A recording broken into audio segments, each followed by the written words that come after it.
Olá, tudo bem? Meu nome é Natália Garcia, eu sou psicóloga de traders, especializada em atendimento de pessoas que estão buscando a consistência dentro do mercado financeiro. E como que é esse atendimento? Na verdade, as consultas elas são realizadas a partir de um processo de investigação, de conseguir entender quais dificuldades emocionais o trader apresenta, o especulador apresenta, para que a gente consiga buscar formas de resolver aquela dificuldade, e essa maneira é geralmente a mudança de perspectiva para que ele consiga potencializar os resultados, para que ele consiga atingir ali os melhores resultados que ele busca, e no caso dos traders, a famosa consistência. A minha trajetória, na verdade, ela iniciou lá em 2016, quando meu pai tinha descoberto aquilo que ia resolver a vida dele. E lá em 2016, por estar na faculdade e ver que meu pai tinha algumas dificuldades, eu simplesmente chegava em casa e via que ele estava extremamente atordoado. Por conta disso, ele começou a me explicar como que o mercado funcionava, porque eu tinha me proposto a poder ajudar ele com ansiedade, com segurar as operações, com entrar, na verdade, de uma forma mais correta nas regiões. Na época eu não entendia nada de mercado, até que eu fui descobrir a análise de fluxo lá em 2019, em março de 2019, mas eu iniciei com análise gráfica. Então, na verdade, quem me introduziu no mundo do mercado financeiro foi o meu pai. Hoje, meu pai opera, minha irmã opera, eu opero, também sou trader, direcionada a dólar, leitura de fluxo. E estou também trabalhando e sou psicóloga formada pela Universidade de Ribeirão Preto para poder ajudar e auxiliar as pessoas que estão em busca da consistência. Dentro da psicologia, aquilo que a gente chama de finanças comportamentais é o estudo que vai buscar como que os investidores e como que as nossas emoções elas interferem na nossa tomada de decisão no mercado. De uma forma bem resumida, as finanças comportamentais ela vai tentar ajudar o investidor a tomar as decisões e fazer escolhas de uma forma mais racional possível, entendendo como que as emoções influenciam ali na tomada de decisão para poder fazer uma escolha na hora de obter os resultados que eles estão buscando. Então, na verdade, eu vim aqui hoje com vocês abordar alguns temas mais comuns que aparecem no consultório, como que a gente pode resolver, como que a gente pode pensar diferente sobre essas questões. Eu preciso que vocês entendam o que é que acontece com vocês, o porquê, na verdade, que essa dificuldade aparece e também como que você vai resolver, que tipo de ferramentas, de exercícios a gente vai precisar fazer para que você não tenha mais essa dificuldade ou para que você diminua a sua dificuldade, tá? Então, no curso aqui, nós vamos abordar 6 temas, sendo ele ansiedade e medo, sendo ele hesitação para clicar, dificuldade de aguardar a região, dificuldade de segurar a operação, dificuldade de aceitar a perda e, por último, a autossabotagem.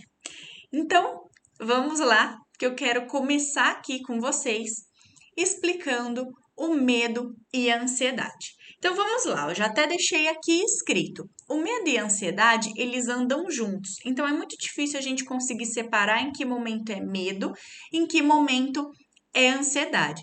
Só que existe uma pequena diferença entre eles, e a partir do momento que você começa a identificar como que você percebe a situação, que tipo de pensamentos mudam ali na hora que você está passando por aquela situação, fica mais fácil com que você identifique se é medo, se é ansiedade e de que forma você precisa trabalhar para resolver ou diminuir aquela sensação.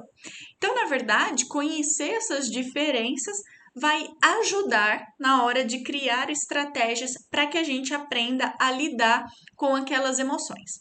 Então, vamos lá. Quais são as diferenças? Na verdade, a ansiedade e o medo, eles andam juntos como um reflexo de sobrevivência. É isso que você precisa ter em mente. Que todas as vezes em que a gente sente medo e todas as vezes que você percebe um sentimento de ansiedade, como taquicardia, você tá suando, a mão transpira, você fica mais tenso, a dificuldade de respirar também aparece, são tudo sensações que estão ali conversando com a necessidade de preciso sobreviver, isso daqui pode me causar um mal.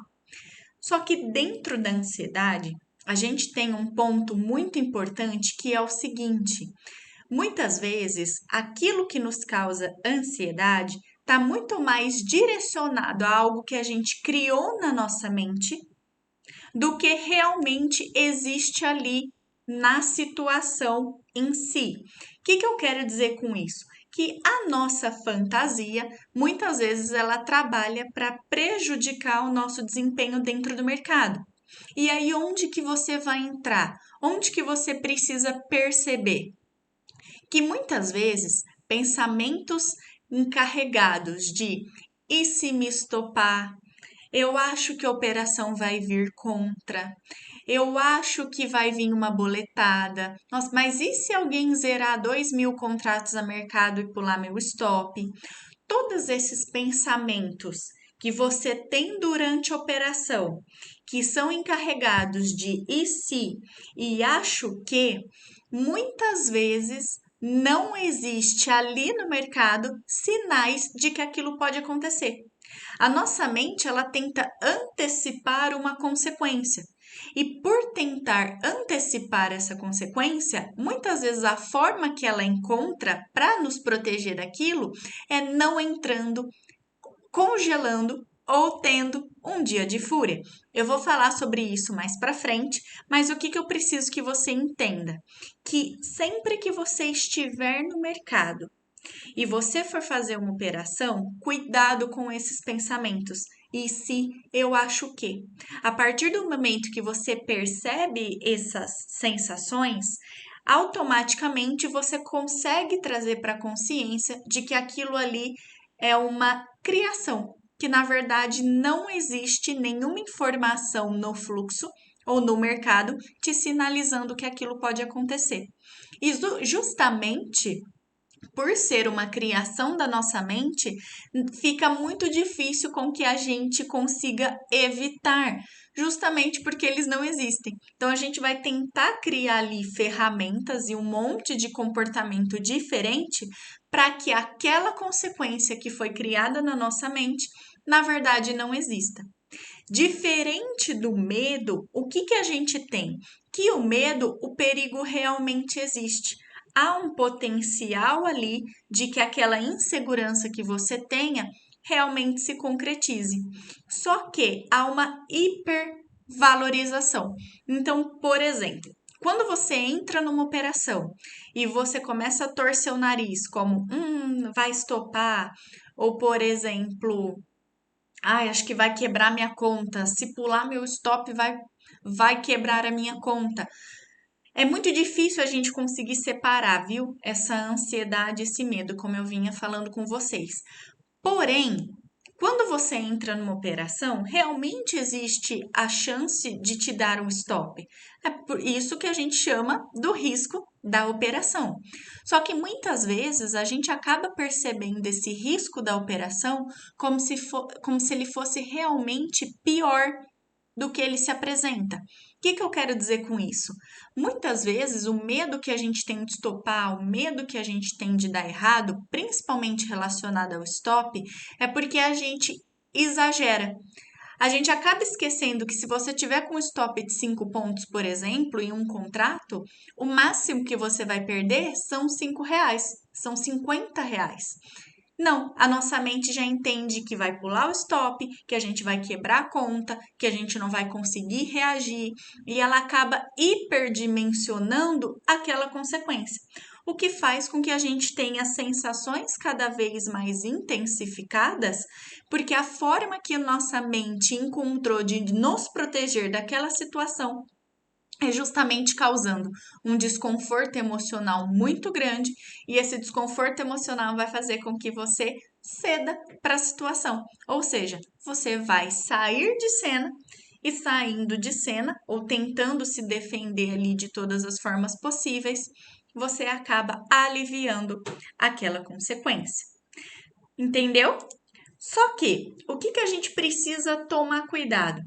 Muitas vezes, quando a gente vai falar de dificuldade emocional, principalmente se você está aqui fazendo pela primeira vez um curso de mercado, um curso de fluxo, toma cuidado e seja mais carinhoso com você, não assumindo logo de primeira que a sua dificuldade é emocional, que você não está conseguindo fechar o mês positivo porque você tem dificuldades.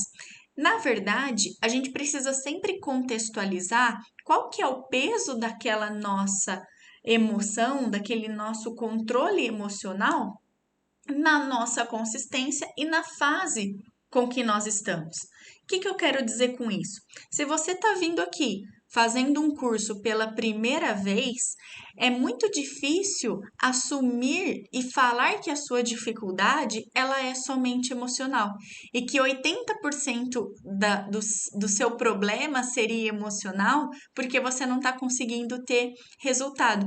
Só que, na verdade, a gente precisa entender que a ausência de uma técnica definida, de um direcionamento no mercado, ele é muito responsável também por essa dificuldade. Então, quando a gente vai falar em não estou conseguindo tirar dinheiro do mercado ou ainda não sou consistente, a gente precisa tomar bastante cuidado com a fase que você está e que tipo de trader você é. Porque se você está bem no começo, o seu primeiro curso, dificilmente o seu problema realmente nesse momento é emocional, tá? Geralmente o foco que você vai precisar ter é uma metodologia de estudo, se dedicar às replays, entender como que a técnica funciona, para aí sim você começar a se desenvolver e aí as dificuldades efetivamente emocionais vão aparecer. E não que elas vão ser uma consequência de uma falta de técnica, tá? Agora, se você está vindo aqui, já é o seu 10º curso, você já foi para análise técnica, já foi para opções binárias, você já mudou de ativo diversas vezes e ainda não se encontrou e está com um pouco de dificuldade, pode ser que a sua dificuldade seja emocional. Mas não somente isso, o excesso de informações de você que já fez um monte de mentorias começa a te atrapalhar. Porque às vezes você está vendo uma compra, só que no operacional de outra pessoa você estaria vendo uma venda. E fica difícil com que você permaneça na operação, fica difícil com que você entre ali em uma operação, justamente porque você começa a misturar ali um monte de técnicas, um monte de raciocínios de mercado, e aquilo faz com que você tenha realmente dificuldade de tomar uma decisão e sustentar aquela decisão, tá? Existe também a dificuldade emocional, que ela é causada por traumas. Quem já se machucou muito, se você tá aqui, você já quebrou muitas contas, se você já perdeu muito dinheiro, isso serve realmente como um potencializador do seu medo e da sua ansiedade. E justamente por conta desse histórico que você tem, realmente fica mais desafiador com que você consiga controlar. Não é impossível com que você controle. Eu vou falar aqui ao longo das nossas aulas formas de você conseguir lidar com isso. Como que a gente precisa pensar? Partam sempre do princípio de que vocês vão iniciar fazendo aquilo que é simples, aquilo que é óbvio, aquilo que é fácil de você fazer. Tanto no aspecto stop curto, alvo curto, fique ali com risco retorno 1 para 1, mas que não dificulte a sua obtenção de resultado. Principalmente você que já vem há muito tempo no mercado e já operou com mãos maiores. Eu entendo a ansiedade, eu entendo a preocupação que você tem e a necessidade de fazer ganhos maiores, mas se permita a partir de hoje começar do zero, fazendo diferente, fazendo com que você estabeleça, na verdade, pequenas metas para você ir atingindo ao longo da sua trajetória com esse curso. Tudo bem?